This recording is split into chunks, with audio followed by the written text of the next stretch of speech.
Everybody dreams of those modern Bay Area mansions with million-dollar views. But what if I told you the real gold mines in this market aren't the picture-perfect homes, but the ones that look like this? This home might look rough now, but in a few months it could be worth hundreds of thousands more. And there's no exaggeration. In fact, some of the most expensive homes here in the Bay Area started out just like this. Today we're diving deep into why fixer-uppers are the hidden gems of the market, how buyers and investors are making insane profits, and why sellers of fixer-uppers might be sitting on a gold mine without even knowing it. In some cities, people buy fixers because they're cheap. Here, in the Bay Area, it's about opportunity. A fixer is your ticket to instant equity, a custom dream home, or high return investment. Here's a story that proves just how much vision matters in real estate.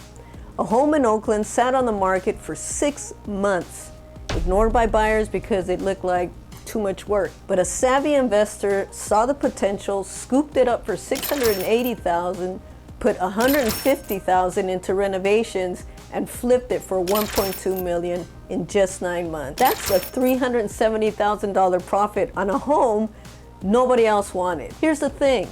That same property had been passed over by dozens of buyers who only saw the problems and not the potential. I've had buyers tell me, I don't want a home with a funky kitchen or dated bathrooms. And I say, you can change the kitchen, but you can't change that zip code. Let's talk about one of my most memorable fixer stories.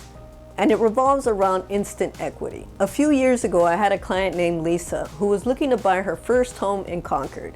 We found a house that needed serious work. Think original 70s shag carpet, avocado green appliances, and wood paneling everywhere. But here's the thing. It was listed at $575,000, while similar size updated homes were selling for about $750,000. I said, Lisa, this property's a pretty good deal. The home sat on the market for weeks because most people couldn't see past the cosmetic issues. But Lisa bought it, invested $75,000 into renovations, new floors, a modern kitchen, and updated bathrooms. A year later, her home appraised for $810,000, giving her over $160,000 in instant equity. And the best part? Instead of competing in bidding wars and overpaying, she got a deal that allowed her to build wealth from day one. Now that's the power of spotting potential in a fixer-up. This is what I tell my clients all the time. The ugliest home in the best neighborhood will always be a better investment than the nicest home in a bad location. So what makes fixers such a hot commodity? Here are a few things. Instant equity. Smart renovations can add hundreds of thousands in value overnight. Customization. Instead of competing for a cookie-cutter home, you get to design your dream space. Investment potential.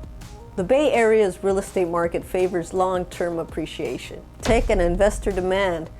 With Silicon Valley money flowing in, even rundown homes get multiple offers. The best buyers and investors see past the peeling paint and focus on the potential. And trust me, in this market, that's how you build wealth. Okay, I love fixers. But let's keep it real. If you don't do your homework, a fixer can go from a gold mine to a money pit real quick. Watch out for underestimating costs.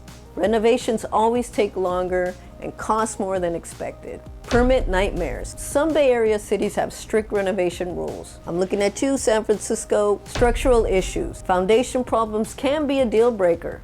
Always get an inspection. Over renovating or over improvements. You don't want to put a $500,000 kitchen in a $1.5 million neighborhood. For example, some sellers I worked with put their heart and wallet into a complete renovation, but they overlooked one factor: market value. They poured $400,000 into high-end upgrades. Think imported marble, custom cabinetry, and spa-like bathroom. But here's the problem. They didn't check the neighborhood comps first. The highest priced homes in that area were selling for $1.2 million max. They bought the house for $750,000, added $400,000 in renovations, and ended up losing nearly $100,000 when they finally sold their home. Why? Because they over-renovated for the neighborhood. The lesson: before you go all in on upgrades, make sure your investment makes sense for the area. Fixers are great, but you have to renovate strategically. The moral of the story: fixers are great if you know what you're doing. Fixers aren't just homes, they're a vision. They take patience, smart planning, and yes, sometimes even a strong stomach. But if you do it right, you can turn an ugly duckling into a golden goose. Would you take on a fixer? Or do you prefer a move-in ready property? Drop a comment below. I'd love to hear your thoughts. Thank you for watching. I'll see you in the next video, or I'll see you in town.